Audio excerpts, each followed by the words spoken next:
Tes tes.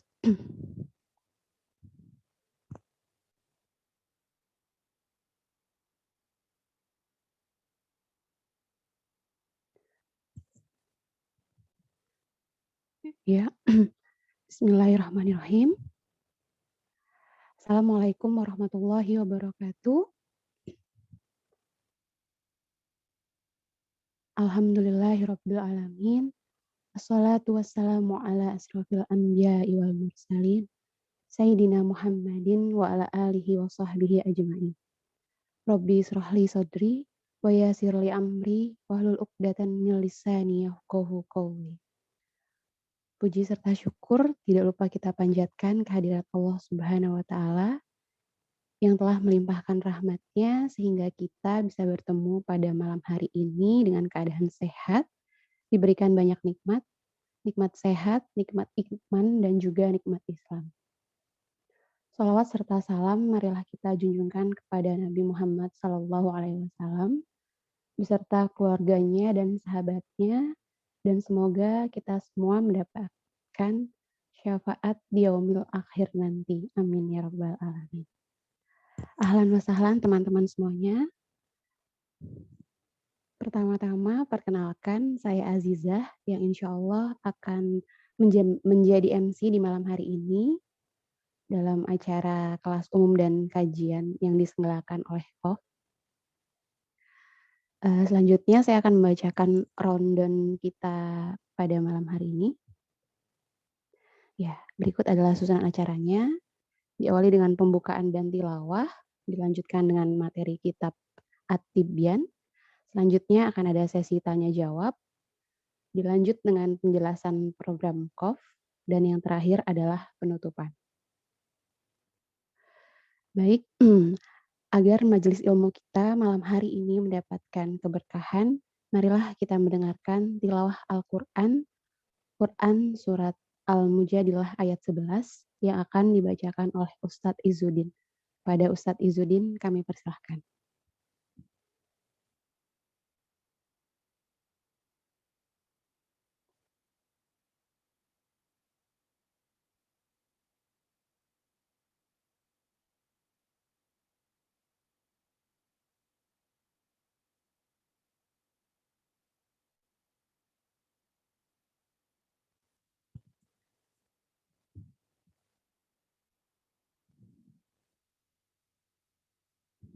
Kepada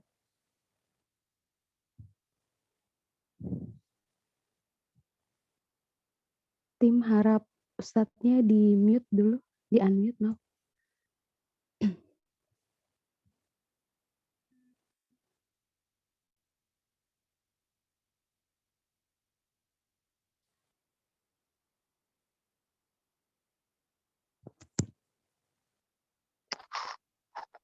Assalamualaikum warahmatullahi wabarakatuh. Waalaikumsalam warahmatullahi wabarakatuh. A'udzu billahi minasy syaithanir rajim. Ya ayyuhalladzina amanu idza qila lakum tafassahu fil majalisi fafsahu yafsahillahu lakum. Wa idza qila anshuzu fanshuzu yarfa'illahu alladhina amanu minkum fanshuzu yarfa'illahu alladhina amanu minkum walladhina utul ilma darajat wallahu ta'maluna khabir. Aku berlindung kepada Allah dari godaan syaitan yang terkutuk. Wahai orang-orang yang beriman, apabila dikatakan kepadamu, berilah kelapangan di dalam majelis, maka lapangkanlah. Niscaya Allah akan memberi kelapangan untukmu, dan apabila dikatakan berdirilah kamu, maka berdirilah. Niscaya Allah akan mengangkat derajat orang-orang yang beriman di antaramu dan orang-orang yang diberi ilmu beberapa derajat. Dan Allah Maha teliti terhadap apa yang kamu kerjakan. Shadaqallahul azim. Assalamualaikum warahmatullahi wabarakatuh. Waalaikumsalam warahmatullahi wabarakatuh. Alhamdulillahirabbil alamin. Jazakumullah khair Ustadz Izzuddin yang telah membacakan tilawahnya. Semoga yang membaca dan serta kita semua yang mendengarkan mendapatkan keberkahan dan juga pahala dari Allah Subhanahu wa taala. Amin ya rabbal alamin. Baik, kita melangkah kepada acara selanjutnya, yaitu kajian kitab At-Tibyan fi Adabi Hamalatil Quran karya Imam Nawawi bersama Ustadz Abdul Haq Al-Furqoni Effendi Al-Hafiz. Nah, berikut adalah biodata dari pembicara kita malam hari ini, guru kita. Nama lengkap beliau adalah Abdul Haq Al-Furqoni Effendi Al-Hafiz, riwayat pendidikan, MI Yanbu'ul Quran Krandon Kudus, SMP IT Rafah Bogor, SMA IT Rafah Bogor, dan aktivitas beliau saat ini adalah pengajar tahsin dan tahfiz di KOF. Beliau juga sebagai mahasiswa di Universitas Islam Madinah. Ya, baik, kepada teman-teman dipersilahkan untuk mempersiapkan posisi terbaiknya untuk menyimak materi, dan insya Allah nanti setelah materi selesai akan ada sesi tanya jawab yang bisa disampaikan melalui chat di Zoom. Ya, baik. Selanjutnya, marilah sama-sama kita menyimak materi yang akan disampaikan oleh guru kita, Ustadz Furqon. Pada Ustadz Furqon, kami persilahkan.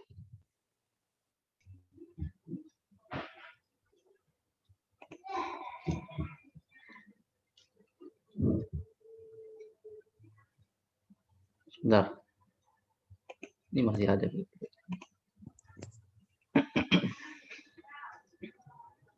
Nggak apa. Bismillahirrahmanirrahim. Alhamdulillahirabbil alamin. Wassalatu wassalamu ala asrofil anbiya wal mursalin wa ala alihi wa ashabihi ajmain. Subhanaka la ilma lana illa ma 'allamtana innaka antal alimul hakim. Rabbana shrah lana sudurana wa yassir lana umurana wahlul 'uqdatam min alsinatina yafqahu qawlana. Amin ya rabbal alamin. Wa hayyikum bi tahiyatin islamiyah. Assalamualaikum warahmatullahi wabarakatuh. Waalaikumsalam warahmatullahi wabarakatuh. Ya. Alhamdulillah Allah memudahkan kita semuanya untuk bisa menuntut ilmu ya pada malam hari ini, untuk bisa bergabung bermajelis secara online di sini. Ya, semoga apa yang kita niatkan, apa yang kita rencanakan dihitung sebagai timbangan amal yang nantinya bisa kita manfaatkan di hari akhir. Amin ya rabbal alamin. Pada isinya kita salawat, menyampaikan salawat kita kepada Nabi kita Muhammad sallallahu alaihi wasallam. Allahumma shalli ala sayyidina Muhammad wa ala alihi wa ashabihi wa man tabi'ahu bi ihsanin ila yaumiddin. Amin ya rabbal alamin.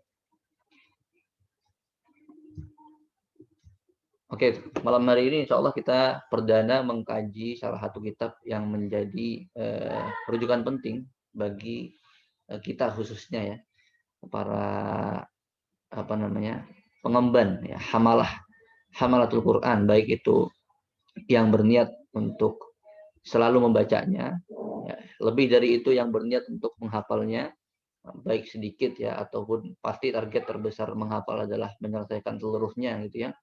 Dan lebih dari itu lagi adalah bagi mereka yang berusaha untuk memahaminya, memahami secara arti, juga memahami lebih jauh tentang hukum-hukum yang muncul, hukum-hukum yang berlandaskan dari Al-Quran, dan lebih jauh lagi adalah hukum-hukum yang berlandaskan As-Sunnah gitu ya, yang semuanya merupakan di bawah naungan Al-Quran. Ya, nah, salah satu buku ini yaitu buku At-Tibyan fi Adabi Hamalatil Quran yang disusun dan ditulis oleh salah satu syekh yang beliau sangat mutkin, ya, sangat berilmu dalam berbagai bidang. Salah satunya adalah bidang yang mencakup Al-Quran gitu ya, baik tentang hafalannya tidak lagi diragukan gitu ya, juga terkait dengan makna dan tafsirnya, apalagi itu. Bahkan lebih jauh lagi beliau memahami juga hukum-hukum fikih dan sebagainya. Ya. Beliau adalah Imam An-Nawawi ya, yang sering kita kenal sebagai Imam An-Nawawi, yang lahir tahun, ada yang tahu nggak? Lahir tahun berapa? Hijriahnya lahir tahun 631 ya kalau nggak salah. 631 Hijriah, dan wafat di umur yang cukup muda ya. 45 tahun, kira-kira tahun 676 ya. Bahkan dengan orang tuanya, dengan ayahnya sendiri itu, ayahnya meninggal 10 tahun setelah beliau meninggal gitu ya. Dan beliau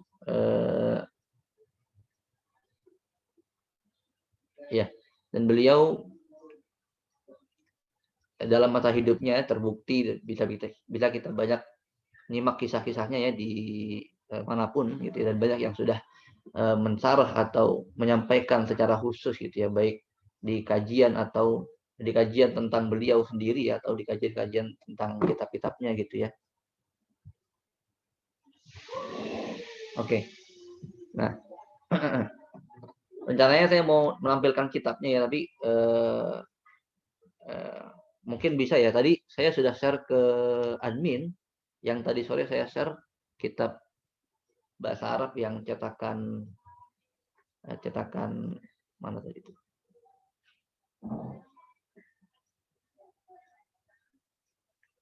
Dar Ibnu Hazm. Ya. Mohon berkenan admin untuk bisa menampilkan ya.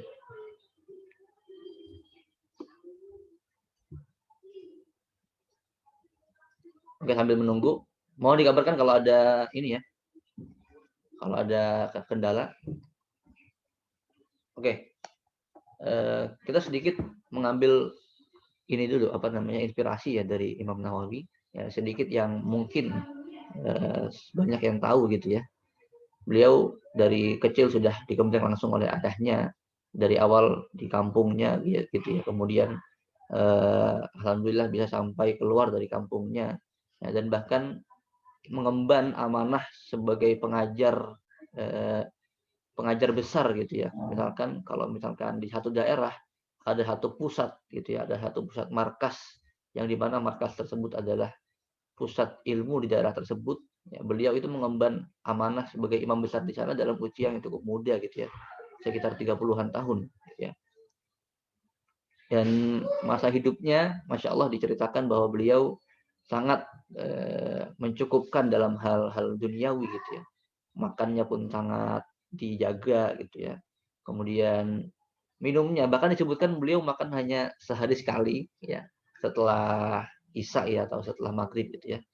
Dan minumnya pun hanya sekali gitu kan, setelah sahur gitu kan. Oh, kita nggak kebayang gimana dalam sehari itu makan sama minum cuma sekali. Allah alam gimana apakah berpengaruh kepada kesehatannya ya. Intinya dari sana kita bisa mendapatkan banyak manfaat, banyak hasil dari juhudnya beliau. Banyak karya-karyanya, diantaranya ini yang sedang kita kaji. Juga yang sangat terkenal adalah hadis Arba'in An-Nawawi, yang sangat diterima itu oleh segenap umat Islam dari zaman beliau bahkan sampai sekarang gitu kan. Bahkan yang diantara yang paling mudah untuk kita hafalkan gitu ya, hadis Arba'in ya. Dan beliau pun dikenal gitu ya sebagai orang yang sampai akhir hayatnya itu belum menikah gitu ya, karena kesibukannya dengan ilmu, kesibukannya dengan menulis buku dan sebagainya. Oke, mungkin untuk sekilas perkenalan tentang beliau, teman-teman semuanya bisa lebih lanjut lagi, lebih jauh lagi mengambil inspirasi dari berbagai macam sumber gitu ya, insya Allah bisa lebih luas lagi ya, karena di sini waktu kita terbatas. Oke, bismillah kita mulai. Kitab ini At-Tibyan sengaja beliau kecil ya, beliau tulis dengan singkat gitu ya. Sebenarnya cakupannya bisa lebih luas lagi. Beliau sampaikan itu di Muqaddimah. Maksudnya dipersingkat adalah agar ini mudah untuk dihafalkan, ya, mudah untuk dibawa kemana-mana gitu. Dibawa kemana-mana maksudnya dalam bentuk hafalan gitu ya. Makanya diringkas gitu dari sekian banyak materi yang bisa sebenarnya beliau tuliskan. Jadi, itu beliau jelaskan dengan gamblang di muqaddimah gitu ya. Karena pada zaman beliau ketika itu di daerahnya masyarakat itu banyak yang tertarik untuk memfokuskan diri dalam mengkaji ya, dalam mengkaji Al-Qur'an, entah itu menghafal kemudian sampai kepada pemahaman fikih-fikihnya gitu.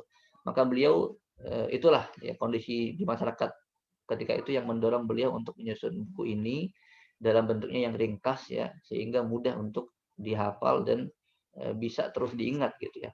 Memang bentuknya atau apa namanya, isinya tidak begitu tebal, tidak begitu banyak, yang insya Allah jika memang seseorang sungguh-sungguh untuk menggapainya ya, untuk menghafalnya banget gitu ya, itu bisa gitu ya. Oke, kita mulai langsung dari bab pertama. Boleh, itu kira-kira di halaman 30-an di cetakan ini ya, coba terus. Halaman 30.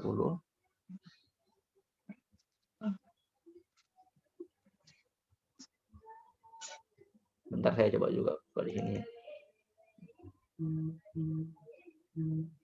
Lagi terus. Oke, cukup di situ, bisa diperbesar dikit. Iya. Ya, cukup. Nah, ini masih muqaddimah ya. Kata pengantar dari Imam Nawawi. Lagi ke bawah sedikit. Terus. Oke. Oke, cukup berhenti. Nah, ini di balisan wasababu, ini ada ya, bisa kelihatan ya. Wasababu fi itsari ikhtisar. Nah, ini yang maksud saya tadi ya.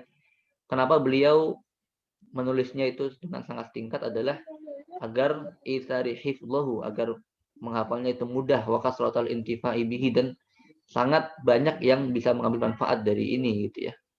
Ini. Lanjut ke bawah lagi. Ya, ini masih muqaddimah yang ditulis oleh beliau untuk mengawali bukunya. Langsung ke bab pertama. Al-babul awal. Ya, terus setelah halaman ini lagi. Oke. Al-babul awal fi atrafin min fadilati tilawatil Qur'ani wa hamalatihi. Oke. Beliau menyebutkan fi atraf, maksudnya adalah sebagian ya, sebagian dari dalil-dalil yang menjelaskan tentang keutamaan tilawah Al-Qur'an dan hamalah. Hamalah itu ya bisa diartikan sebagai penghafal ataupun juga yang lain-lainnya. Setelah penghafal adalah orang-orang yang mempelajari tafsirnya gitu ya, dan sampai kepada prakteknya di dalam kehidupan gitu ya. Hamalah jadi tidak hanya untuk sekedar menghafal gitu ya. Ya, maksudnya fi atraf itu adalah tadi ya, singkat, sedikit gitu ya. Seharusnya lebih banyak hadis atau dalil-dalil yang bisa beliau sampaikan di sini. Oke. Yang pertama, beliau menuliskan firman Allah Subhanahu wa taala, a'udzubillahi minasyaitonir rajim, innal ladzina yatluna kitaballahi wa aqamus salata wa anfaqu mimma razaqnahum sirran wa alaniyah yarjuna tijaratan lan tabur. Saya yakin semuanya sudah sering mendengarkan ayat ini ya, apalagi mereka yang sering mendapatkan motivasi, sering mendengarkan atau sengaja untuk mencari motivasi agar bisa menjaga gitu ya, menjaga dirinya untuk terus bisa menghafal, terus bisa berinteraksi gitu ya. Ya. Sangat jelas Allah jelaskan di sini, Allah sampaikan bahwa innal ladzina yatluna kitaballah, mereka yang tilawah ya, membaca Al-Qur'an gitu ya. Wa aqamus sholata, mendirikan salat, wa anfaqu mimma razaqnahum, menginfakkan hartanya yang Allah berikan, yang Allah rezekikan kepada mereka, sirran wa alaniyah, baik itu terang-terangan sedekahnya ataupun tidak diketahui orang lain. Yarjuna tijaratan lan tabur, mereka lah orang-orang yang mengharapkan suatu perniagaan ya. Oke. Ya. Yarjuna tijaratan lan tabur maksudnya adalah orang-orang yang disebutkan tadi, yatluna kitaballah, membaca kitab Allah, wa aqamus shalah, mendirikan salat, wa anfaqu mimma razaqnahum, dan menginfakkan apa yang Allah rezekikan. Yarjuna tijaratan lan tabur, mereka lah yang mengharapkan perniagaan yang tidak akan rugi, perniagaan yang tidak akan hancur. Tabur itu halak, tabur atau tahluk gitu ya. Artinya adalah rugi atau hancur gitu ya. Jadi ini orang-orang yang Allah khususkan penyebutannya di sini. Yang pertama disebutkan adalah yatluna kitaballah. Ya. Bahkan didahulukan dari sholat. Yaitu menandakan salah satu keutamaan juga. Yatluna kitaballah wa aqamus shalah wa anfaqu mimma razaqnahum. Ya.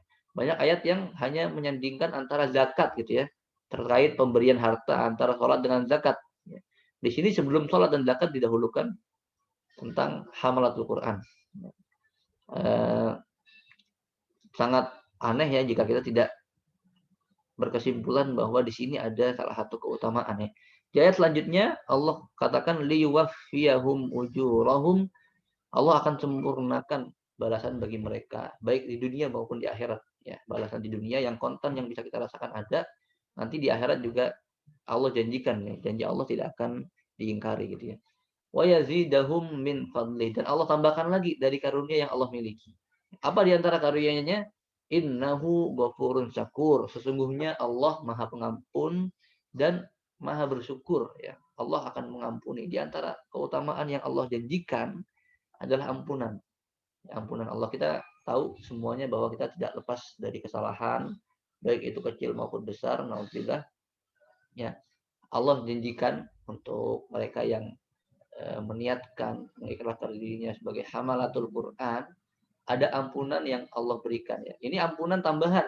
Ya, maksudnya di ayat lain yang lebih umum itu banyak ampunan yang Allah janjikan kepada orang yang sekedar beriman, yang sekedar beristighfar gitu kan, yang sekedar bertaubat ya. Justru bagi mereka yang beriman kemudian bertaubat dan melazimkan untuk tilawah, menghafal dan sebagainya, lebih lagi janjinya, lebih lagi kemuliaan yang Allah berikan ya.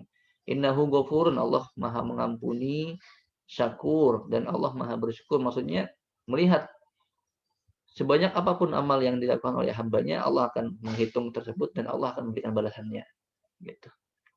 Ya, ini sangat jelas kemuliaan yang Allah siapkan gitu ya. Oke, kita akan mengambil sedikit-sedikit aja karena waktu kita terbatas ya. Di bab pertama ini ada sekitar banyak hadis ya. Ada satu ayat di sini dan ada beberapa hadis gitu ya. Kita angkat yang pertama adalah hadis yang pertama diangkat dalam bab ini. Warawaina, di sini disebutkan warawaina dan bisa juga dibaca waruwina gitu ya. An Utsman bin Affan radhiyallahu anhu qala ya, dari Utsman ya. Beliau berkata, Utsman bin Affan berkata, kalau Rasulullah sallallahu alaihi wasallam, bahwa Rasulullah bersabda sallallahu alaihi wasallam, khairukum man ta'allamal Qur'ana wa 'allamahu. Ya. Sangat jelas dan sangat sering kita dengar ya. Khairukum. Khairukum ini banyak, ada yang ada yang disebutkan khairukumnya karena apa? Banyak Rasulullah menyebutkan. Di sini salah satu yang Rasulullah sebutkan adalah khairukum man ta'allamal Qur'an, adalah mereka yang mempelajari Al-Quran. Di hadits lain adalah sebaik-baik kalian adalah yang bermanfaat gitu kan bagi orang lainnya, bagi selain dari kita gitu ya. Nah, di antara orang-orang yang terbaik yang Rasulullah tunjukkan dan khususkan adalah ta'allamal Quran. Ta'allamal Quran ini memiliki banyak maksud ya. Insya Allah mereka-mereka yang mempelajarinya, mempelajari tilawahnya masuk di dalam kategori ta'allamal Quran.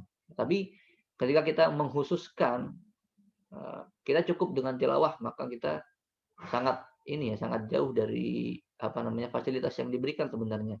Ya.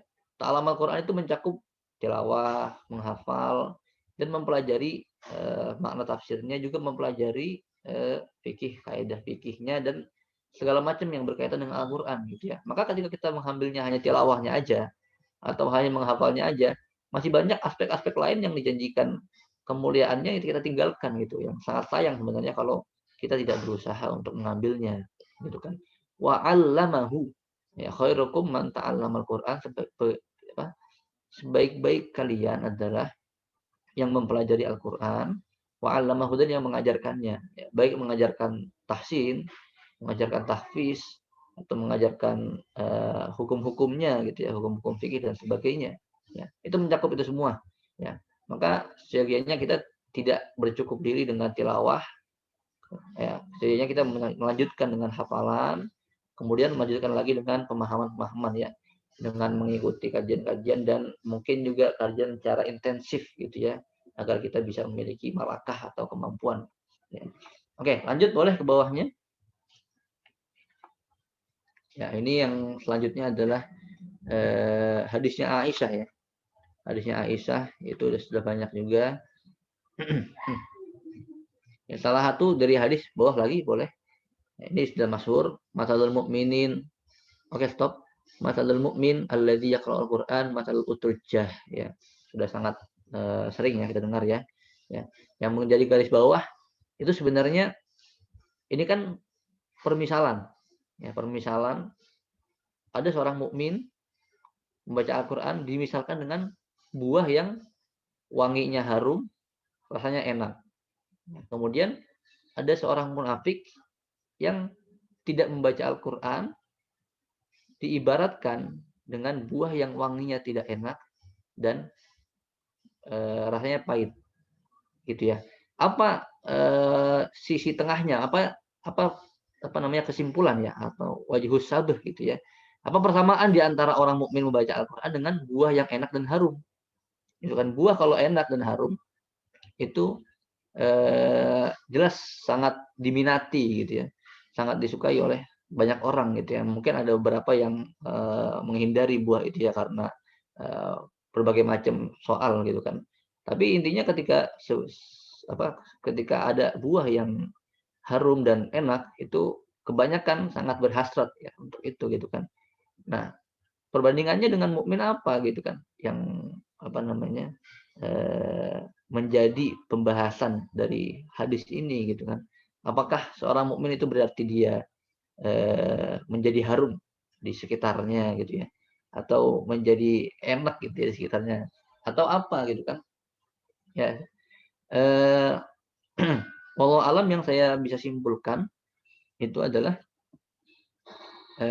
bisa jadi di hadapan Allah gitu ya, di hadapan Allah seorang mukmin adalah seperti buah yang berada di antara kita gitu ya. Ya, yang kita pasti akan menjaganya gitu kan. Misalkan kita mendapatkan buah yang harum dan enak, ya kita nggak akan menyia-nyiakan gitu kan. Nggak akan dihamburkan sampai busuk, sampai nggak enak gitu kan. Nah, pasti kalau misalkan udah dibuka terus masih banyak isinya disimpan baik-baik biar nanti bisa dimakan lagi gitu kan. Kalau misalkan banyak banyak orang yang datang, kita semangat untuk berikan kepada mereka semuanya gitu kan. Sebaliknya kalau misalkan buahnya itu nggak enak atau buahnya itu apa namanya wanginya nggak enak, lebih sedikit mungkin ya perilaku-perilaku yang seperti tadi. Mungkin kita kalau mau beli mau nyoba untuk obat doang sedikit doang gitu kan. Atau keburu beli dikiranya manis rupanya pahit dihindari langsung. Ya. Mungkin persamaannya atau penarikan kesimpulannya seperti itu ya. Kita bisa memaknai dari sini ada kemuliaan yang dimiliki oleh orang-orang yang dimiliki oleh hamalatul Quran gitu ya, yang menjadi kelebihannya mereka dibanding orang-orang lain. Oke, boleh tolong di-mute ya yang akan bersuara agar tidak mengganggu yang lainnya.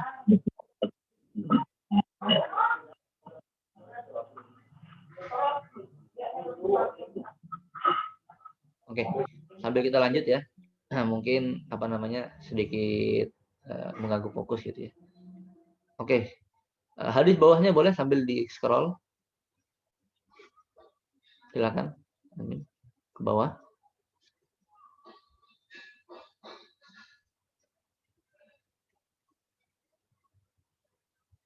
Lagi terus. Oke, cukup. Ya. Oh, ke atas lagi sedikit. Lagi. Lagi satu lagi. Oke, cukup. Nah, ini ada salah satu riwayat dari sahabat Khalifah Umar bin Khattab ya. Bahwa Nabi Muhammad SAW berkata, Innallaha ta'ala yarfa'u bihadzal kitabi aqwaman wa yadha'u bihi akharin. Sesungguhnya Allah mengangkat derajat ya, sebagian orang, sebagian kaum gitu ya, sebab Al-Qur'an, dengan sebab Al-Qur'an gitu ya. Dan sesungguhnya Allah menghinakan sebagian kaum dengan sebab Al-Qur'an juga gitu. Jadi Al-Qur'an ini memiliki dua gitu ya, memiliki dua sisi ya. Ada yang dengan Al-Qur'an dia menjadi mulia, ada yang dengan Al-Qur'an karena Al-Qur'an dia malah menjadi hina, ya terhinakan dengan Al-Qur'an. Ya. Ada salah satu kisah yang juga terjadi kepada sahabat Umar bin Khattab, ya, ketika beliau menjabat sebagai khalifah, ya. Beliau berkunjung ke salah satu daerah namanya Usfan, ya. Kemudian gubernur Makkah ketika itu adalah Nafi', ya, Nafi' bin Abdul Haris, itu datang menemui Umar bin Khattab, ya, yang posisinya ketika itu di luar Mekah, sehingga ketika gubernur ini meninggalkan Mekah harus menjadikan seseorang di sana menjadi wakil beliau untuk mengurusi urusan-urusan di negara gitu ya, di Mekah gitu ya. Ketika bertemu dengan Umar bin Khattab ditanyain, siapa yang engkau wakilkan di sana gitu? Siapa yang jadi wakilmu di sana saat ini ketika Nafi datang ke Umar gitu kan? Dijawab oleh Nafi, Ibnu Uzza, namanya adalah Ibnu Abza gitu ya. Ibnu Abza. Sebutannya Ibnu Abza. Tidak terkenal orangnya dan sahabat Umar bin Khattab pun tidak mengenalinya. Maka sahabat Umar bertanya, siapa dia? Siapa Ibnu Abza? Ibnu Abza gitu ya. Dijawab, qala maulan min mawalina, salah satu pembantu gitu ya. Atau maula itu bisa disebut sebagai kasarnya adalah budak gitu ya. Nah, zaman dulu kan ada yang dibeli untuk menjadi pembantu gitu ya, budak gitu kan. Maka Umar bin Khattab kaget, heran gitu kan, kenapa mewakilkan kepada budak gitu. Kok mewakilinya ke budak, ke seorang budak atau ke seorang pembantu gitu ya, kenapa enggak ke sahabat-sahabat yang lain yang lebih mungkin lebih dikenal mumpuni ya dalam mengatur sebuah negara gitu kan. Dijawab oleh Nafi, ya, innahu qari'un li kitabillahi azza wa jalla, bahwa sesungguhnya Ibnu Abza ini seseorang, ya, hamalatul Quran lah, disebut sebagai hamalatul Quran, orang yang menghafalkan Al-Quran. Dan disebutkan juga bahwa beliau memiliki kemampuan dalam ilmu faraid, kemampuan dalam ilmu ahli waris gitu ya. Maka kemudian Umar bin Khattab mengiyakan dan mengatakan, amma inna nabiyyakum sallallahu alaihi wasallam qad qala, bahwasanya Nabi Muhammad sallallahu alaihi wasallam mengatakan hadis ini, innallaha ta'ala yarfa'u bihadzal kitabi aqwaman wa yadh'u bihi akharin, ya. Serendah apapun derajat seseorang ya di pandangan masyarakat maksudnya gitu ya, maka dengan Al-Qur'an itu bisa terangkat gitu ya. Apapun wasilah yang Allah berikan gitu ya. Dan setinggi apapun pandangan seseorang, setinggi apapun derajat seseorang di pandangan masyarakat, ya, Allah sangat mungkin untuk menghinakannya karena sebab dengan Al-Qur'an gitu ya. Ada di hadis lain Rasulullah SAW sabdakan, ya, orang yang menghafal Al-Qur'an itu menjadi salah satu yang pertama dimasukkan ke neraka gitu ya. Kapan yaitu ya ketika seseorang menghafal itu meniatkan selain untuk Allah Subhanahu wa taala gitu ya. Jadi hadisnya disebutkan seorang tersebut menghafal ditanyain oleh Allah, dulu ketika di dunia kamu banyak menghafal Quran? Iya. Dengan niat apa? Dengan niat karenamu ya Allah. Dibalas oleh Allah, la kadzab, kamu berbohong. Kamu menghafal supaya dikenal sebagai qari, supaya dipuji oleh masyarakat. Maka dimasukkan ke neraka. Ini salah satu bentuk penghinaan ya karena Al-Qur'an gitu ya. Ya disebutkan nanti di hadis yang disebutkan oleh yang diangkat oleh Imam Nawawi di buku ini gitu ya. Ada bentuk dari penghinaan ya. Bentuk dari kehinaan yang didapatkan karena Al-Qur'an gitu ya. Oke. Sambil kita lewat, nanti insya Allah kalau lewat kita akan angkat lagi gitu ya. Selanjutnya coba kita ambil hadis, coba di skala ke bawah. Ya, ini ada Iqra'ul Quran fa innahu ya'ti yaumil qiyamati syafi'an li ashabi, sangat ma'ruf. La hasada illa fitnataini. Ya, ini mungkin yang jarang kita dengar ya. La hasada illa fitnatain. Hasad itu adalah perasaan iri ya. Kita melihat seseorang memiliki kenikmatan. Kita kesel dan mengharapkan kenikmatan tersebut itu hilang dari dia. Nah, itu perasaan hasad. Ya. Tapi hasad di sini maksudnya bukan hasad yang itu. Hasad di sini maksudnya adalah kita mengharapkan kemuliaan yang dimiliki oleh orang lain juga kita miliki tanpa mengharapkan kemuliaan tersebut hilang dari dia. Ya, ini yang dimaksud dengan hasad yang ada di hadis ini. Ya, Rasulullah SAW sebutkan la hasada illa fitnataini. Tidak ada hasad kecuali, atau tidak boleh ada hasad ya kecuali di dua ini. Rajulun atahullahul Qur'an, bahwa seseorang yang Allah karuniakan, baik itu dia mampu untuk menghafal Al-Qur'an ya, atau pemahaman terhadap Al-Qur'an. Fahuwa yakumu bihi ana al-laili wa ana an-nahar. Ya. Kemudian dia menunaikannya sepanjang siang dan sepanjang malam. Ya. Maksudnya apa?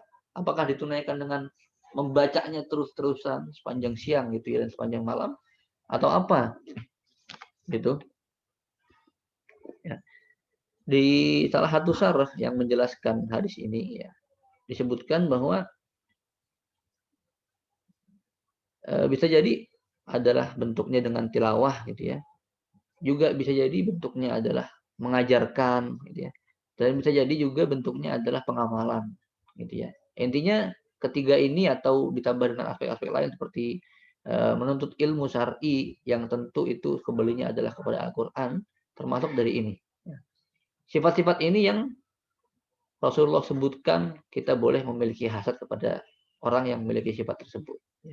Dan satu lagi yang hasad diperbolehkan adalah warajulun atahullahu malan fahuwa yunfiquhu ana al-laili wa ana an-nahar. Ya, yang seseorang yang Allah berikan rezeki berupa harta yang banyak, kemudian diinfakkan di jalan Allah sepanjang hari, sepanjang malam. Ya, dua sifat ini yang boleh ada hasad terhadapnya. Ya. Rasulullah khususkan yang ini menunjukkan kemuliaan orang-orang yang menghafalkan, berinteraksi intensif gitu ya dengan Al-Quran. Gitu. Oke, boleh lanjut lagi ke bawah.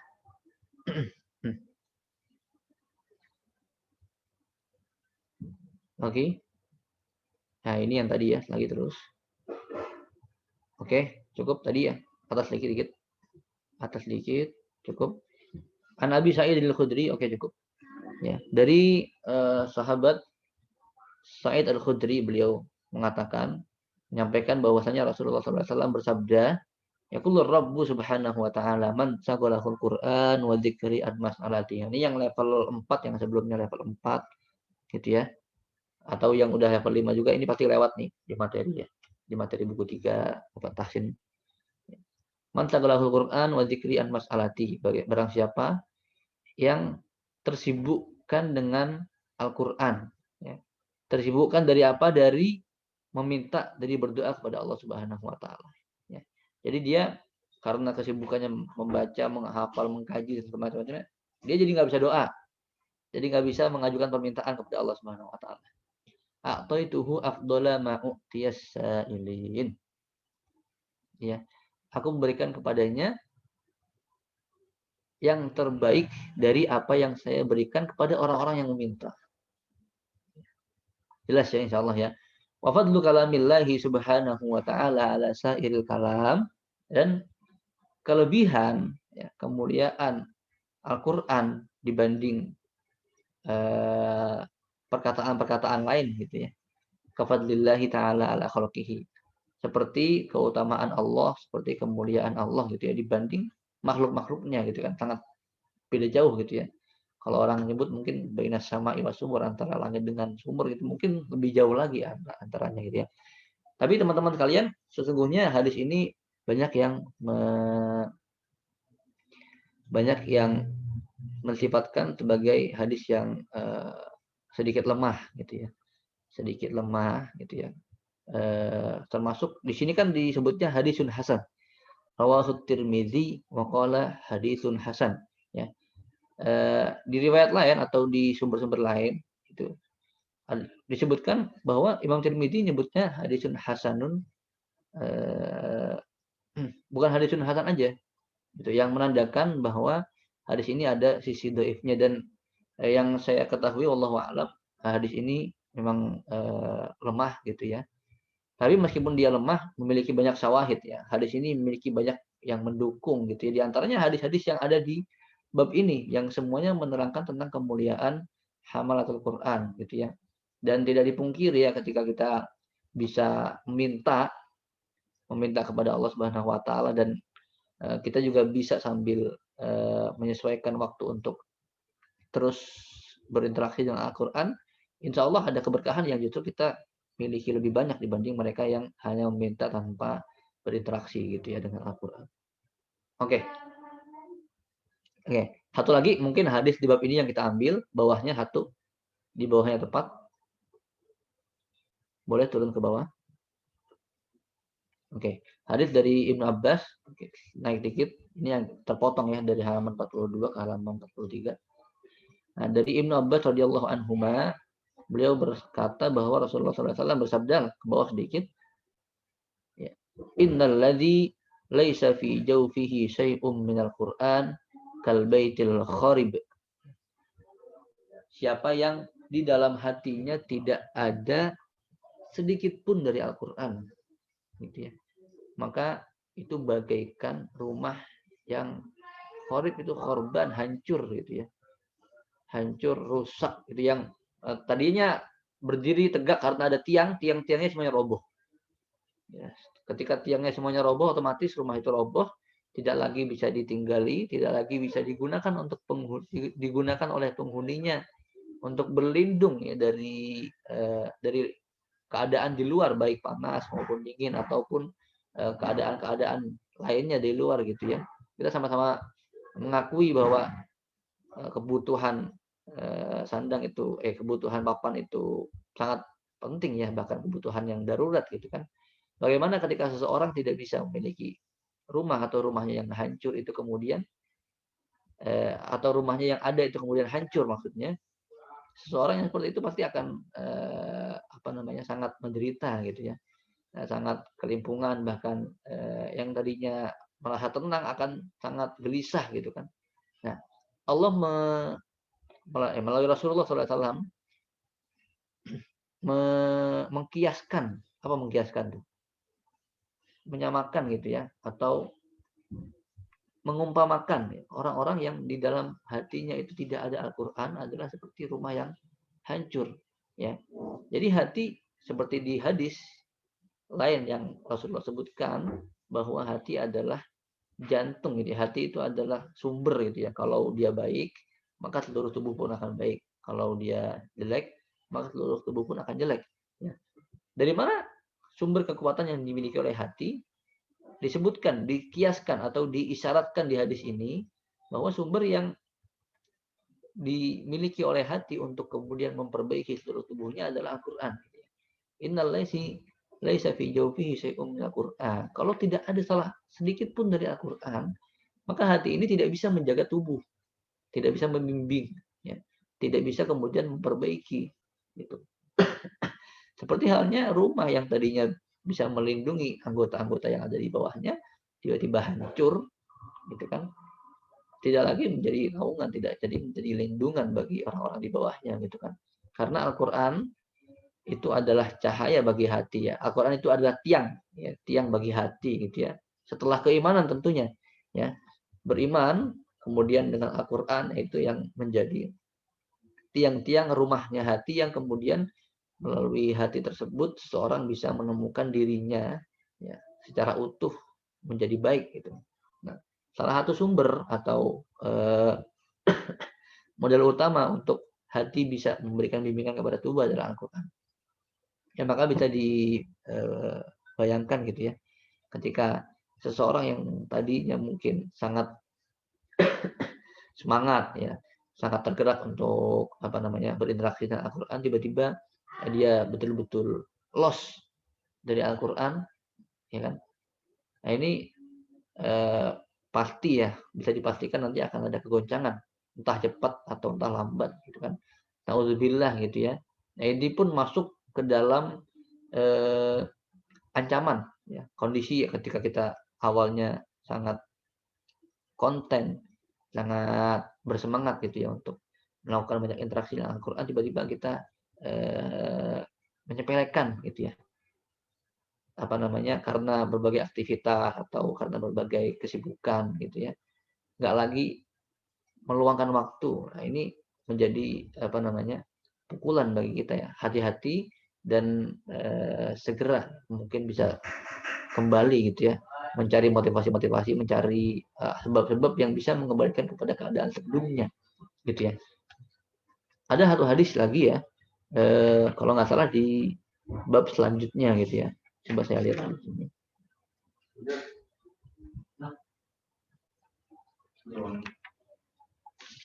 Yang menerangkan tentang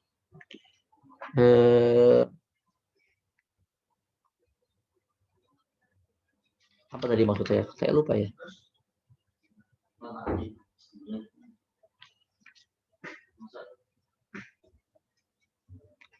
Oke, nggak apa-apa, kita lanjut ke hadis lainnya. Oke, kita ambil ke bab 2 boleh? Al-Babus Tsani. Fi tarjihil qiraah. Oke, cukup. Wal qari ala ghairihima. Ya, tarjih maksudnya mendahulukan. Yang mendahulukan tilawah dari selain tilawah dan mendahulukan qari, pembaca Al-Qur'an, penghafal Al-Qur'an dari selainnya. Gitu ya. Oke, sambil kita baca, sabataan Abi Mas'ud Al-Ansari Al-Badri radhiyallahu anhu an Rasulullah sallallahu alaihi wasallam qala ya ummul qauma aqra'uhum li kitabillah. Nah, ini adalah salah satu dari contoh mendahulukan orang yang menghafal Al-Qur'an dibanding yang tidak menghafal Al-Qur'an ya. Rasulullah sebutkan orang yang menjadi imam itu adalah aqra'uhum li kitabillah. Aqra'uhum li kitabillah banyak maknanya, diantaranya adalah yang paling banyak hafalannya. Dan ini ada syahidnya, ada salah satu cerita yang menjadi dasar kenapa maksud di sini adalah mereka yang paling banyak hafalannya, gitu ya. Salah satu contoh kisah itu adalah yang diriwayatkan oleh At-Tabrani ya, dari Amr bin Salamah, bahwa Amr bin Salamah bersama dengan ayahnya, Amru ibnu Salamah bersama dengan ayahnya datang kepada Nabi Shallallahu Alaihi Wasallam dan mengabarkan bahwa kaumnya di desanya itu sudah masuk Islam, gitu ya. Kemudian Nabi Muhammad SAW memberikan wasiat kepada Amr bin Salamah dan ayahnya gitu. Di antara wasiatnya adalah yang menjadi imam di antara kalian adalah aksarukum Qur'anan. Ya, aksarukum Qur'anan itu sama maksudnya dengan aqra'uhum li kitabillah gitu ya. Dan sahabat Amr bin Salamah ini adalah orang yang memiliki hafalan paling banyak di antara kaumnya di desanya itu. Maka mereka masyarakat di desa tersebut mendahulukan Amr bin Salamah dibanding selainnya untuk menjadi imam gitu kan. Ini di antara mendahulukan tentunya di dalam bab imam. Tapi di antara yang lain atau di hal-hal yang lain ya diterangkan di bab ini dan di bab selanjutnya di bab 3 gitu ya. Ya, di antaranya di bawahnya itu wa Ibnu Abbas radhiyallahu anhu maqala kana al-qurra ashaba majlisi Umar radhiyallahu anhu wa Musa waratihi.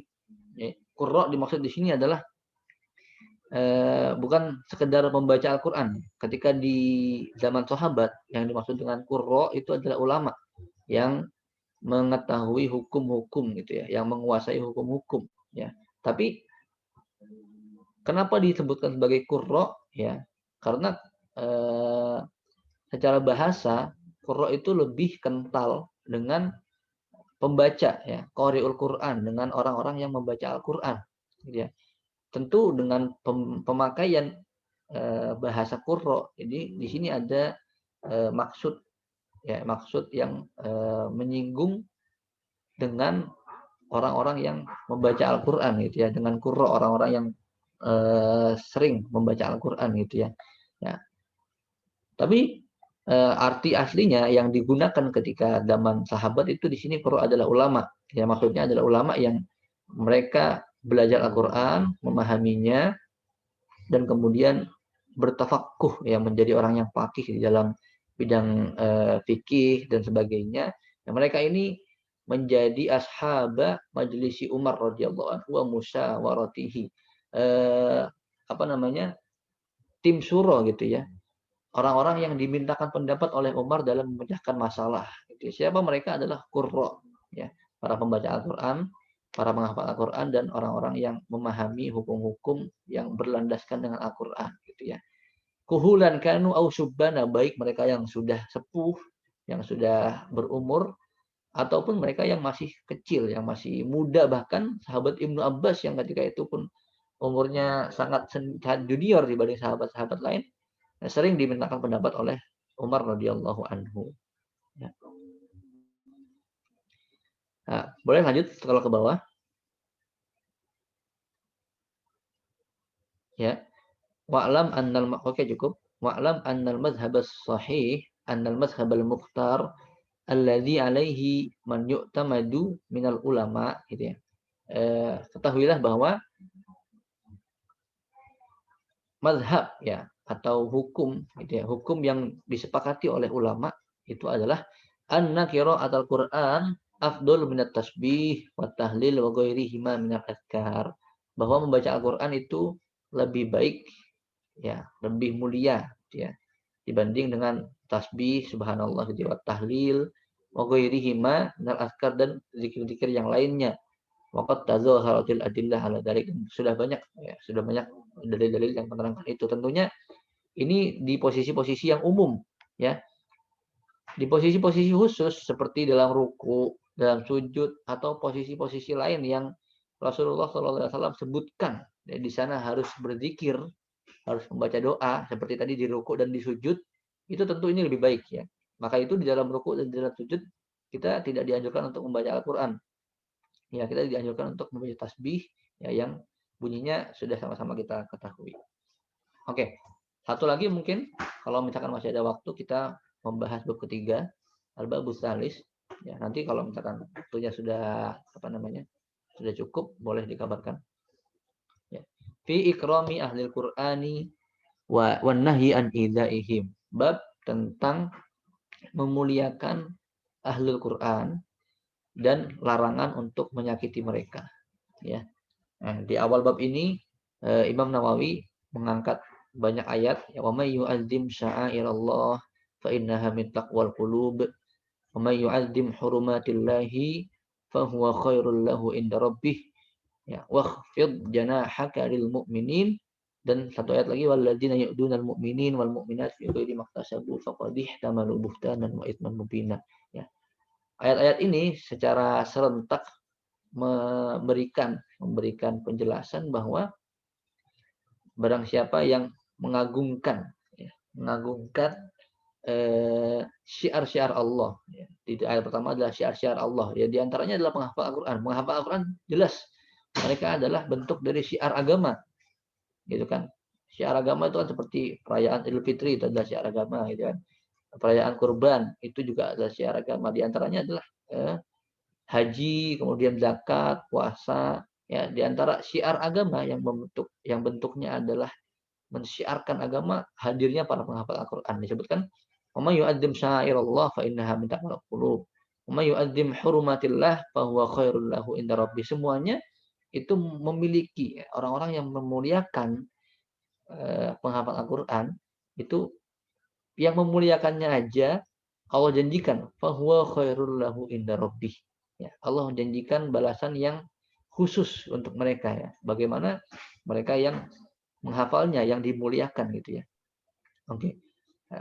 Walladzina yu'dunal mu'minin wal mu'minat bighairi maktasabu. Ini salah satu bentuk larangan untuk menyakiti. Walladzina yu'dunal mu'minina wal mu'minat. Barang siapa yang menyakiti kaum mukmin atau kaum mukminat gitu ya, dengan tidak ada sebab apapun, faqadih tamalu buhtanan wa itsman mubina, maka mereka sungguh telah melakukan satu perbuatan dosa yang sangat besar gitu ya, wa itsman mubina. Disebutkan ihtamalu buhtanan, buhut itu adalah sebuah kebohongan besar gitu ya. Bisa diartikan juga sebagai fitnah gitu ya. Wa itsman mubina, dan mereka yang melakukan al-idza, menyakiti kaum mukmin, itu Allah pastikan memiliki ism atau dosa yang mubin, yang sangat jelas dan besar gitu ya. Bagaimana mereka yang menyakiti orang-orang penghafal Al-Quran ya, yang tentunya mereka adalah kaum mukmin, tentu lebih sadid lagi penjelasannya gitu ya. Oke, boleh lagi ke bawah.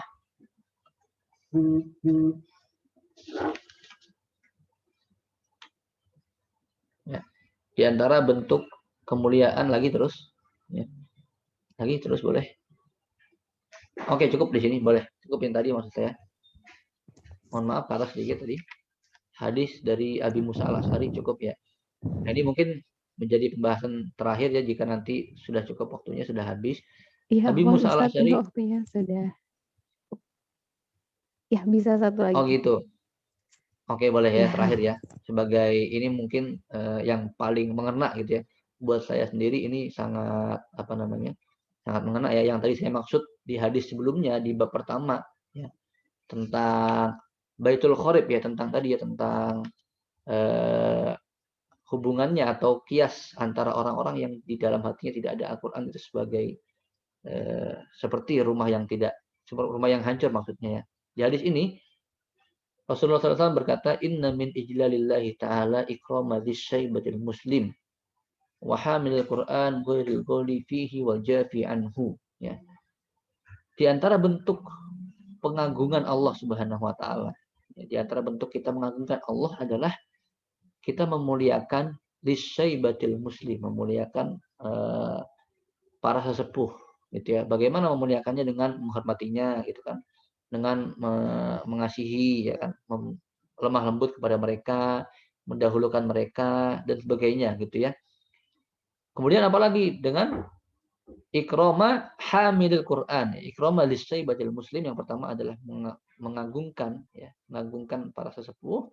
Yang kedua adalah hamilil Quran, mengagungkan para orang-orang yang memiliki emban ya, mengemban atau membawa, memikul Al-Qur'an, baik itu ya statusnya sebagai penghafal dan lain-lainnya gitu ya. Jadi mengagungkan penghafal Al-Qur'an itu adalah di antara bentuk mengagungkan Allah Subhanahu wa taala. Oke, lanjut. Wa hamil Qur'an, penghafal Al-Qur'an yang bagaimana? Yang diagungkan di sini. Ghairil ghali fihi wal jafi anhu. Ya. Ghairil ghali, al-ghali ini secara harfiah artinya adalah berlebihan. Wal jafi lawannya berlebihan. Sangat apa namanya? Bahkan tidak menunaikan gitu ya. Berlebihan atau tidak sama sekali gitu ya. Maksudnya adalah mereka hamilul Quran, hamalatul Quran yang tidak berlebihan. Berlebihan dalam apa? Ya. Ada yang mengatakan berlebihan dalam cara membacanya. Ya, tajwidnya sengaja dilebih-lebihkan. Misalkan dengungnya yang tadinya cukup sebenarnya 2 harokat, sengaja dipanjangin, kemudian dibelok-belokin gitu ya. Atau panjangnya sengaja dimain-mainin ya, yang berlebihan gitu ya. Ada yang mengatakan maksudnya berlebihan adalah seperti itu. Atau berlebihan dalam hukum-hukumnya gitu ya. Misalkan gimana? Misalkan kita memang dianjurkan untuk berinfak, ya kan? Tapi berlebihan, harta yang kita miliki semuanya dikasih ke orang sebagai infak. Ya. Orang-orang yang merupakan tanggung jawab kita, misalkan pasangan atau anak gitu ya, nggak sama sekali dipikiran, nggak sama sekali kita pikirkan itu. Semua harta yang kita miliki udah dikasih. Padahal itu kan justru sunnah gitu ya. Setelah yang wajib dulu baru ke sana. Ya. Misalkan diantaranya ada seperti itu. Atau yang masuk kategori berlebihan juga adalah yang terlalu apa namanya? Misalkan alif lam mim. Siapa yang tahu artinya alif lam mim? Gak ada yang tahu kan? Tapi mengada-ngada ada artinya. Nah, ini mungkin berlebihan juga masuk ke situ. Ini ada artinya. Atau ayat-ayat yang mutasyabihat. Ayat-ayat yang sifatnya itu apa namanya? Tidak mudah ya, tidak mudah untuk diketahui maksudnya apa. Ya. Seperti misalkan ayat-ayat yang menyebutkan tentang sifat-sifat Allah gitu kan. Nah, itu kan apa namanya? Bentuknya mungkin sulit untuk kita pahami. Ya udah cukup dengan apa yang bisa akal kita pahami gitu. nggak usah menuntut terlalu jauh dari akal, karena akal itu pasti kita harus memposisikan di bawah wahyu. Wahyu yang kita bisa terima secara akal, gitu ya, kita terima. Tapi yang akal kita tidak mampu kita terima, cukup udah gitu aja. Karena memang ayat Al-Quran Allah turunkan, ada yang mudah untuk dipahami, ada yang bahkan kalau dipahami itu malah mengantarkan kepada kekufuran kah, atau apa namanya, aspek-aspek lain yang menjauhkan dari agama justru. Yaitu diantara al-gholi fihi. Nah, yang al-jafi anhu itu siapa? Kalau tadi yang berlebihan, tapi yang al-jafi berlawanannya berlebihan maksudnya siapa? Eh, ada yang menyebutkan maksudnya adalah mereka yang berpaling gitu ya. Berpaling itu kan sudah diajak tapi nggak mau, ya kan ya. Berpaling itu udah dikasih lihat, udah dikasih apa namanya sinyal gitu, udah dikasih kode, tapi nggak peka gitu ya, nggak mau. Bahkan kodenya tuh sangat-sangat jelas gitu ya, nggak mau, berpaling gitu. Ah nggak mau ah, apaan sih ini gitu kan. Nah ini al-jafi diantaranya adalah yang berpaling.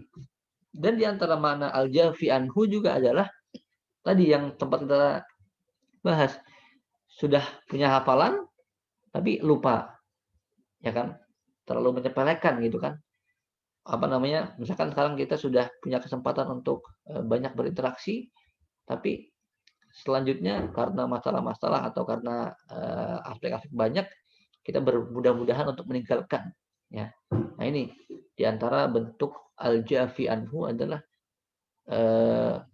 melupakan apa yang sudah kita hafal gitu ya, atau meninggalkan apa yang sebelumnya sudah kita kerjakan gitu ya. Padahal ketika kita istiqomah justru lebih banyak lagi ya kemuliaan-kemuliaan yang kita dapat ya. Tidak ada pilihan selain istiqomah atau tinggal kan gitu ya. Istiqomah nggak apa namanya, ada yang bilang berat, tapi kalau dijalanin ya enteng-enteng aja sebenarnya gitu kan. Ya udah jalanin aja, istiqomah cuma istiqomah aja. Setidaknya jangan sampai nol, jangan sampai tadinya misalkan 10 terus besoknya nol, sama sekali nggak ada interaksi. Ya kalau misalkan memang lagi futur, dijaga minimal 5 gitu kan, agar besoknya tuh tidak terlalu berat untuk meneruskan atau untuk kembali ke aktivitas sebelumnya. Ya, itu kira-kira ya bahasan yang bisa kita bahas hari ini, masih terkait dengan dalil-dalil yang menjelaskan keutamaan, kemuliaan yang Allah janjikan untuk orang-orang yang masuk sebagai kategori hamalatul Quran ya. Sebetulnya bab keempat baru masuk kepada inti dari kitab ini, yaitu menjelaskan tentang adab-adab yang semoga nanti bisa kita bahas kalau bisa dalam waktu 2 pekan ke depan gitu ya, sehingga kita dalam 1 bulan memiliki 2 waktu kajian ya, bukan 1 kali gitu ya. Ini usulan dari saya gitu ya. Ya kita bisa sama-sama ngaji biasa aja, santai aja ya. Kalau misalkan bisa, sehingga lebih banyak lagi yang bisa kita kaji, karena kalau sebulan sekali kan dengan waktu yang cukup singkat kayak sedikit banget gitu ya. Nah, itu usulan kepada panitia yang kepada admin dan sebagainya. Ya. Bisa dalam 2 minggu ke depan atau sebulan 2 kali kita bahas bareng-bareng buku ini, kita sama-sama mendalami gitu ya. Oke, itu yang bisa saya sampaikan. Mohon maaf atas segala kekurangan dan kesalahan. Wabillahi taufiq wal hidayah. Wassalamualaikum warahmatullahi wabarakatuh. Assalamualaikum warahmatullahi wabarakatuh. Baik, Ustadz, terima kasih atas materinya. Wah, tadi itu ada masukan untuk mengkaji kitab ini paling nggak 2 minggu sekali gitu, Ustadz ya. Insya Allah nanti akan dikondisikan mungkin. Selanjutnya adalah sesi tanya jawab. Mungkin ada yang ingin bertanya di chat, atau bila berkenan ingin bertanya langsung diperbolehkan.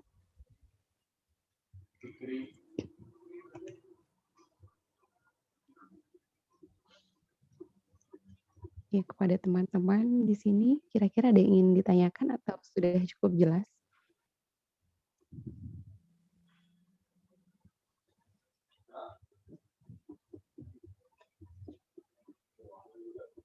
Mungkin sudah cukup jelas dengan yang dijelaskan ya Ustadz ya. Tapi tadi saya ada ini Ustadz, pertanyaan tentang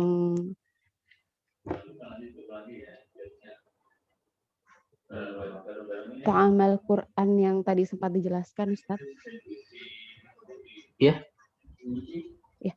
Nah, itu kan tadi adalah tentang bagaimana kita tilawah atau menghafal ataupun mempelajari Al-Quran itu sendiri.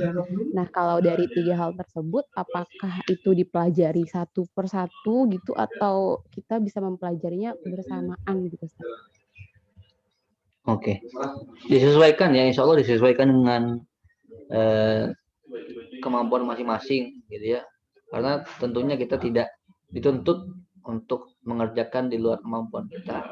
Apabila kita mampunya hanya tilawah gitu ya, kita upayakan di situ dulu, tentunya dengan meniatkan agar bisa lebih dari itu gitu ya. Karena kalau kita niatinnya cuman mencukupi di sana, ya udah mentok di sana gitu. Karena berangkatnya itu dari niat. Yang mempengaruhi itu adalah niat gitu ya. Tentu dikembalikan kepada kemampuan masing-masing. Ya kalau misalkan memang dia sanggup untuk menggabungkan semuanya, itu ya, menggabungkan dengan yang ringan-ringan dulu. Misalkan dia menghafalnya hafalan-hafalan yang ringan dulu, di luar sesi menghafal sambil mengikuti kajian-kajian ilmu gitu kan.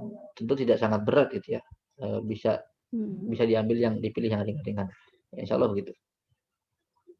Oke, baik. Jadi niatnya tetap untuk bisa mencapai 3 hal tersebut, tapi tetap dikerjakan sesuai kemampuan kita begitu, Ustaz ya? Iya, insya Allah seperti itu. Wallahu a'lam. Ya, baik. Ini selanjutnya ada pertanyaan dari Nur Latifah. Assalamualaikum Ustadz, mau bertanya. Sebentar lagi bulan Ramadan yang merupakan bulan Al-Quran.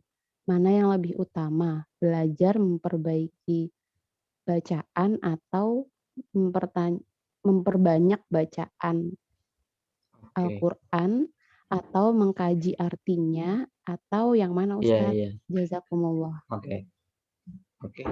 Ya ini cukup banyak ditanyakan ya.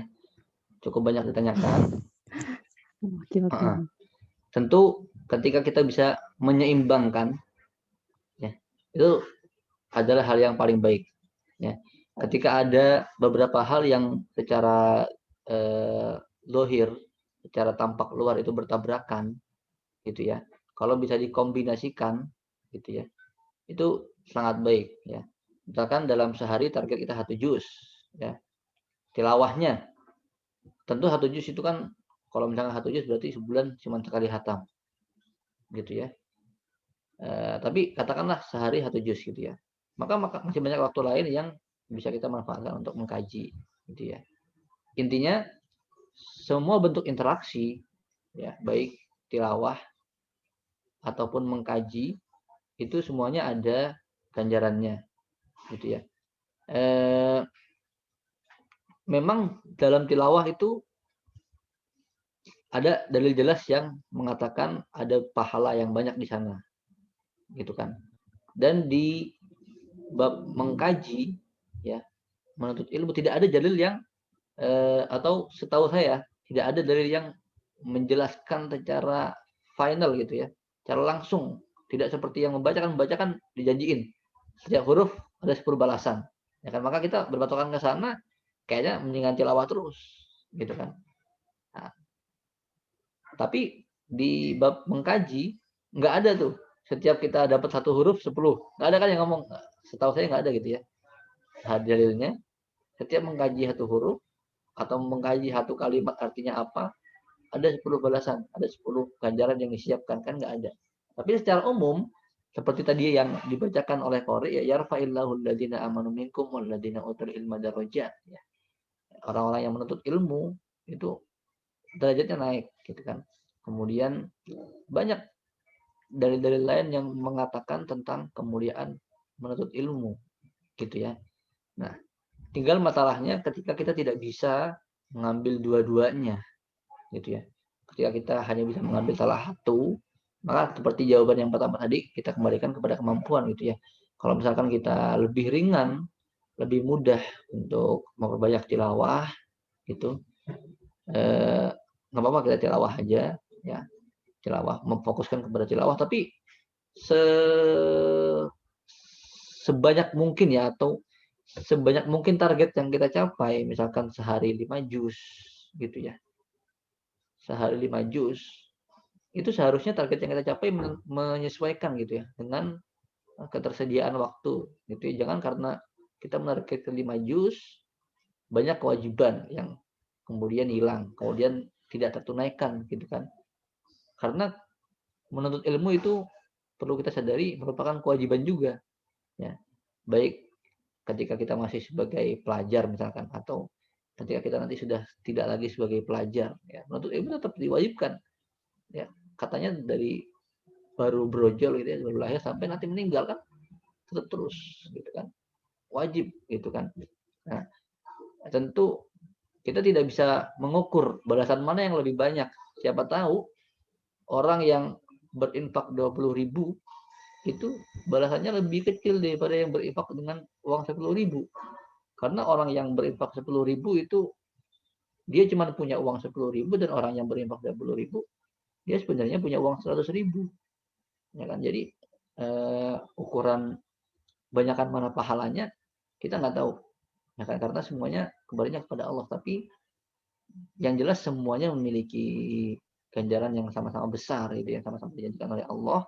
Maka lebih baik kita mengupayakan keduanya dapat, ya, tilawahnya dapat dengan menyesuaikan kesempatan. Ada juga setidaknya dalam satu hari kita memiliki atau mendapatkan satu ilmu baru yang berkaitan khusus dengan Al-Quran gitu ya, baik itu secara tajwid gitu ya, atau secara makna atau secara hukum dan sebagainya. Kira-kira seperti itu ya, insya Allah mungkin bisa diterima dengan jelas gitu. Iya, baik Ustadz. Berarti tadi dengan mengupayakan keduanya disesuaikan dengan waktu dan kemampuan kita gitu ya. Yang penting tidak malah meninggalkan. Insya Allah. Ya, baik teman-teman, mengingat waktunya juga yang sudah semakin larut, mungkin untuk sesi tanya jawabnya dicukupkan di kajian hari ini. Jazakumullah khair kepada Ustadz Rukoni atas waktunya yang Masya Allah luar biasa. Tentu saja tadi masih banyak hadis-hadis yang belum dibahas, namun terkait batas waktu sehingga dicukupkan sampai di sini. Semoga banyak manfaat yang bisa kita ambil dan tentunya kita amalkan. Kepada Ustadz Fahroni dipersilahkan untuk meninggalkan forum. Jazakumullah khair.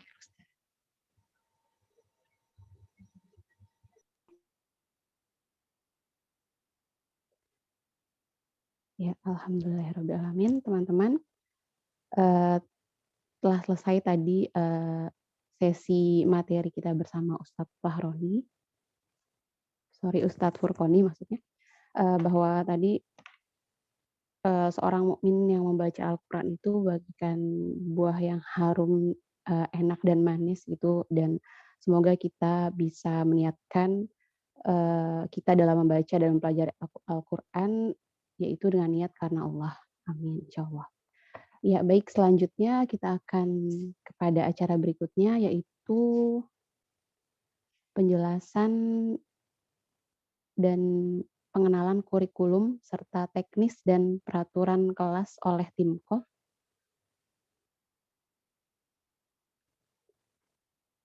Kepada perwakilan Timkov, kami persilahkan. Oke, terima kasih Kak Aziza. Bismillahirrahmanirrahim. Assalamualaikum warahmatullahi wabarakatuh. Waalaikumsalam. Alhamdulillah, setelah kita tadi membahas banyak manfaat dan faedah dari kitab At-Tibyan, sekarang kita langsung jelasin tentang kurikulum KOF ya. Jadi kalau sebelumnya kurikulum KOF ini sebentar. Kita akan mulai dari yang sebentar. Nah, kita mulai dari tahsin dulu ya. Nah, oke, tahsin.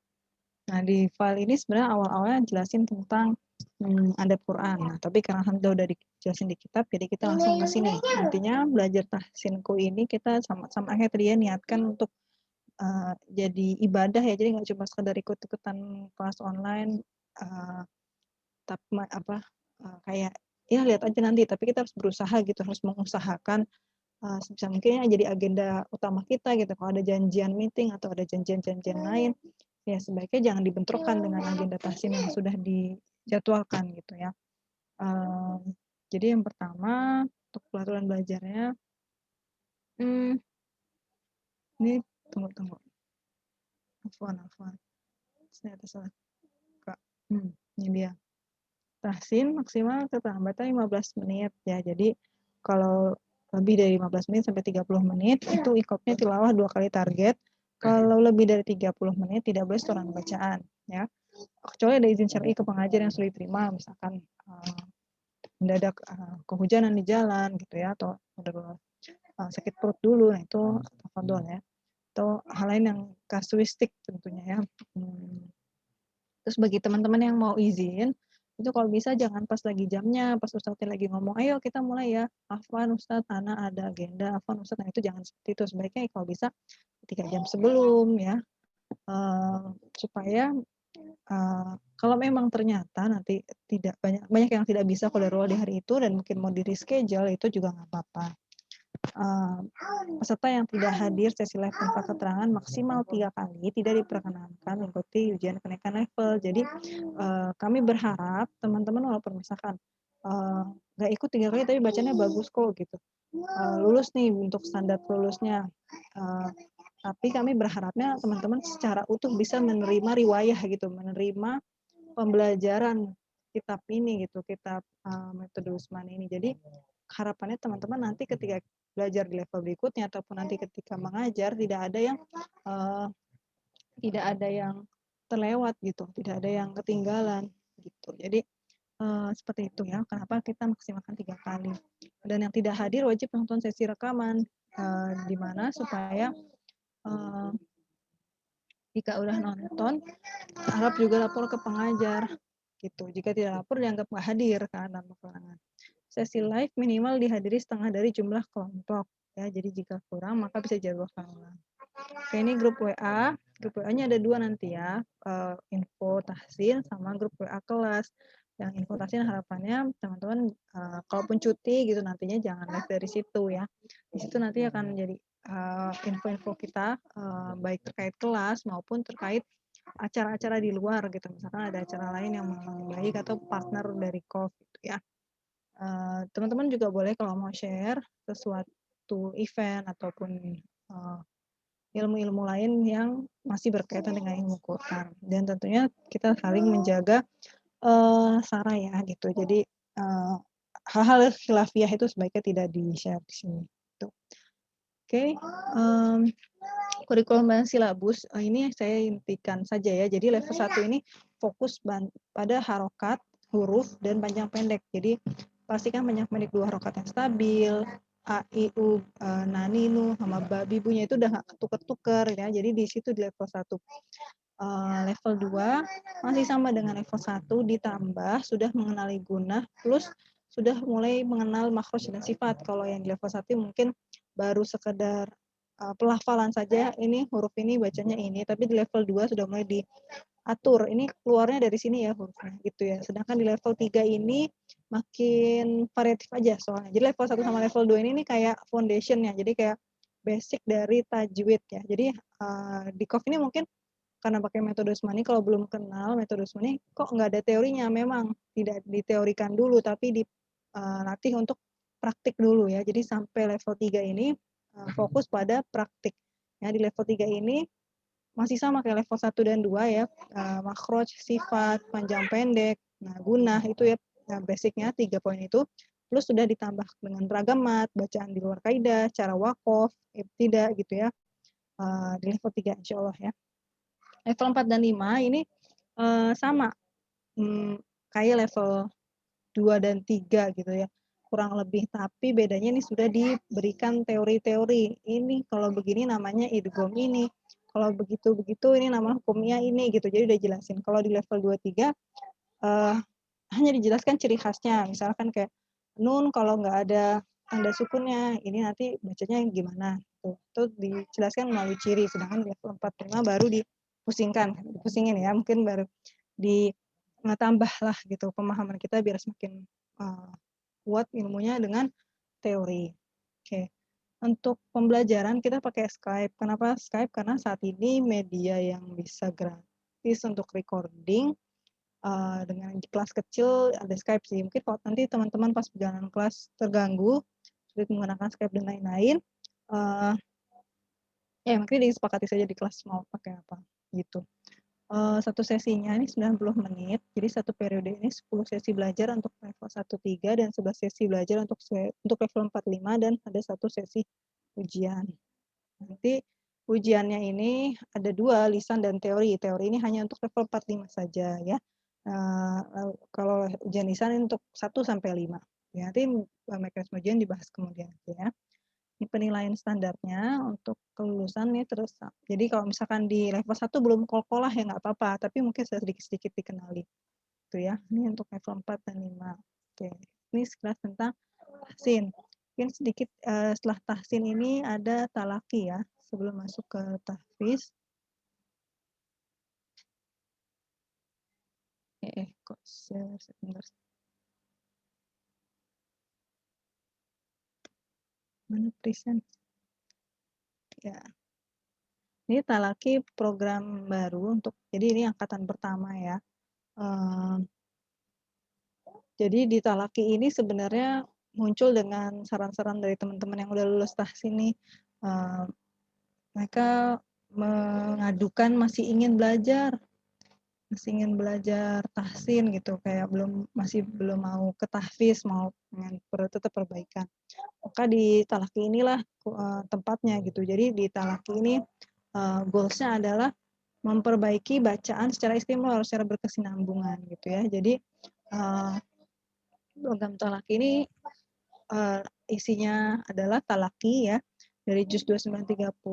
Nanti setelah talaki, jadi teman-teman bisa setoran lagi bacaan talakinya. Misalkan hari ini surat Anas, nanti bisa di surat Anas, dan menyetorkan bacaan tilawah. Nah, bacaan tilawah ini dari depan berarti ya, dari Fatihah ke Al-Baqarah, jadi udah masuk ke bacaan-bacaan yang panjang dan mungkin sudah variatif gitu ya. Sekalian nanti di sana ada feedback hasil setorannya, sekaligus mereview lagi hukum tajwidnya. Dan mungkin akan lebih dalam, dan akan lebih dalam gitu. Jadi misalkan, jadi talak ini memang khusus untuk teman-teman yang sudah pernah tahsin atau sudah lulus tahsin dari Qof. Jadi dibahas lagi kayak gimana sih sebenarnya bentuk bunyi ikhfa yang benar, bagaimana makhrajnya dipoles lagi, sifatnya dipoles lagi gitu. Huruf hukum tebal tipis di sini ya insyaallah gitu. Dan ada mutabaahnya juga insyaallah. Untuk belajarnya sama pakai Skype juga. Satu periodenya terdiri dari 11 sesi belajar, 1 sesi ujian. Nanti tapi ujian ini tidak tidak terkait level, hanya untuk evaluasi saja. Jadi kayak, oh saya masih banyak ternyata kesalahan di sini. Nanti kalau periode berikutnya berarti apa yang perlu diperbaiki gitu. Ya, jadi bukan untuk leveling lagi. Jadwal belajar ini sama ya, 1-2 sesi untuk saat ini Qof 2 sesi per pekan karena mengejar supaya sebelum Ramadan ini selesai, karena pengalaman Ramadan ada kelas tahsin agak sulit karena mayoritas kelasnya malam dan malam biasanya sudah dipakai untuk tarawih gitu ya. Itu sama sesnya 90 menit juga. Oke. Sekarang tahfiz ya. Nah, ini tahfiz level berikutnya. Aduh. Ya. Jadi dikit-dikit. Sorry ya. Nah, jadi kalau tahfiz ini kami berharapnya teman-teman adalah teman-teman yang sudah mempelajari bacaan tajwid juga dengan baik gitu ya, karena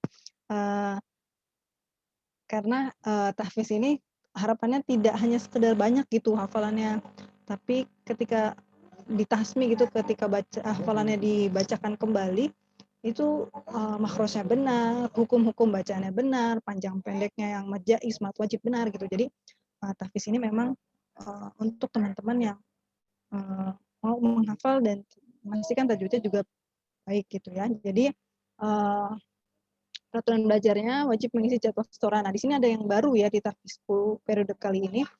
Karena ada pertimbangan pertama itu merasa tadi ya, setoran karena beda ya ketika baca sama Quran sama baca setoran, kadang tajwid makrosnya suka kelewat gitu ya. Jadi akan ada talaki lagi. Jadi di ujian murojaahnya nanti akan ada talaki juga dari ustazahnya. Terus yang kedua, jadi setorannya akan berbentuk live kelompok ya. Jadi kenapa? Supaya tidak terjadi tunggu-tungguan karena kasusnya. Jadi karena pelajaran dari periode berikutnya ada yang jadwalnya dari jam 8 sampai jam 9 terus jam 9 lewat baru ngubungin. Nah, itu jadi kurang efektif, kasihan pengajarnya. Ya kasihan ustazahnya udah nungguin, ternyata di ujung-ujung baru ngubungin. Jadi lebih baik di awal semuanya kumpul bareng. Nanti misalkan satu kelompok berlima gitu, langsung pembukaan 5-5-nya nanti bergiliran setoran. Kalau memang nantinya ada uzur mau duluan, ada mau izin, itu semua bisa dikomunikasikan ya. Oke, terus selain wajib mengisi jadwal setoran tadi itu ya, ke milih ustazahnya, habis itu wajib ujian murojaah, sambung ayat berupa 1 kali sekan, peserta baru mulai dari juz 30, kalau udah ujian baru boleh pindah juz yang diinginkan. Peserta lama silahkan lanjut hafalan. Nah, peserta wajib hadir pada sesi pembukaan halakoh. Kalaupun memang berhalangan itu sekali lagi bisa dikomunikasikan ke pengajar ya. Tapi usahakan sekali datang ke sesi pembukaan. Kenapa akhirnya kita juga bentuk halakoh ini? Karena harapannya bisa mengumpulkan semangat teman-teman. Kalau misalnya setorannya sendiri-sendiri kan kayak ya sendiri gitu, nggak ngelihat teman-teman lain gitu. Kalau di sini kan harapannya bisa, oh iya saya tuh nggak ngafal nggak sendirian. Oh ternyata ibu ini padahal sibuk punya bayi tapi dia masih tetap setoran gitu. Oh iya ternyata dia harus kerja lebih keras karena dia jadi tulang punggung tapi dia masih setoran lebih banyak. Nah itu kita jadi bisa lebih termotivasi gitu. Jadi harapannya dengan sesi pembukaan kita bisa ngeliat teman-teman kita jadi nggak ngerasa sendiri dan ada tausiah-tausiah insya Allah dari asatidzah dan asatiz kita semoga bisa lebih bisa meningkatkan semangat ya karena kuncinya itu tadi. Oke, peraturan grup tahfizku sama kayak tahsin ya, ada 2, ada info sama ada grup kelas. Isinya juga info-info dari kami gitu ya. Oke, nanti ada istilah tahfiz, istilah di tahfizku ini ada ziyadah, murojaah jadid, murojaah qadim. Ziyadah itu hafalan yang distorkan, jadi yang baru ya. Ini bebas teman-teman. Misalkan teman-teman sudah pernah hafal juz 29 30 tapi mau mendefinisikan lagi, saya ziyadahnya juz 29 lagi deh. Saya mau ziyadahnya juz 30 lagi itu nggak apa-apa ya. Jadi intinya baru di store di kof gitu ya. Terus jadid itu murojaah yang tadi ziyadah, murojaah qadim, murojaah hafalan yang sudah lebih lama lagi. Misalkan dia mau setoran ziyadahnya juz 1, dia punya juz 29 30, maka 29 30 disebut qadim. Nah, mekanisme setoran ziyadah, nah itu nanti kayak tadi ya intinya ceritanya bareng-bareng terus nanti gantiannya disepakati aja siapa yang mau duluan, siapa yang mau kedua, siapa yang mau ketiga gitu ya. Terus habis itu jumlah ziyadahnya nggak ditentuin, mau cuma sebaris juga nggak apa-apa, mau cuma seayat gitu juz Al-Baqarah ya, itu juga boleh. Nah terus juga maksimalnya 5 halaman gitu. Nah ujian murojaahnya itu juga sebenarnya sih kalau bisa setengah juz dari hafalan lama yang dimiliki, tapi kalau tidak itu semampu yang sudah disetorkan saja gitu ya. Jadi ujian murojaah bisa minimal 5 halaman atau sebanyak yang sudah disetor. Nah ini mekanisme setorannya nanti di grup kelas ustazahnya akan manggil nih, oke jam 9 jam 7 nih sama ustazah B gitu, peserta Abu Abi ayo setoran gitu. Nanti mereka setoran grup WA call gitu ya. Boleh video kalau memang memungkinkan di awal untuk pembukaan. Habis itu setoran minimal 1 orang sekitar 10 menit ya maksimal gitu.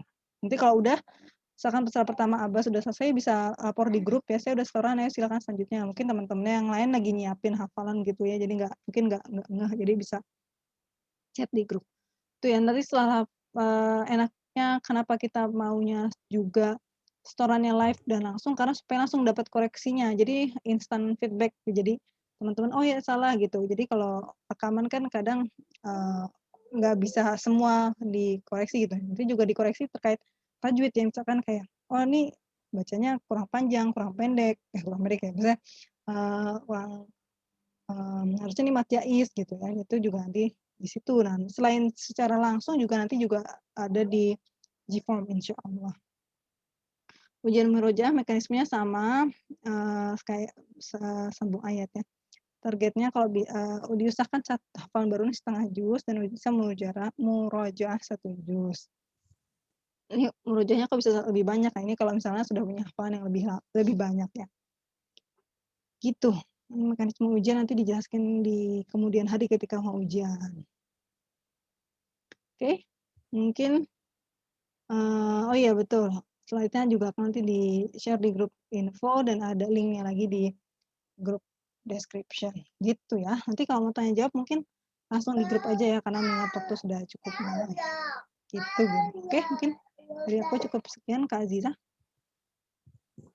Ya Bisa. baik, terima kasih Mbak Pani atas pemaparannya. Semoga sudah cukup jelas dan nanti bisa diterapkan di kelas yang akan dimulai atau seperti yang sudah disampaikan. Jika ada yang kurang jelas bisa ditanyakan di grup. Oke, baik teman-teman. Alhamdulillah semua acara telah terlaksana.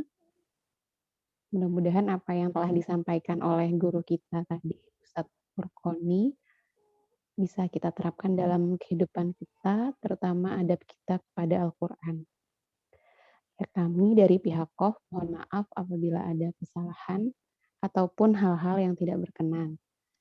Terima kasih atas kehadiran teman-teman semua di kelas umum dan kajian malam hari ini. Insya Allah kita dipertemukan kembali di lain waktu dan lain kesempatan. Marilah kita tutup majelis kita dengan membaca hamdalah. Alhamdulillahirrabbilalamin. Istighfar seikhlasnya. Astagfirullahaladzim.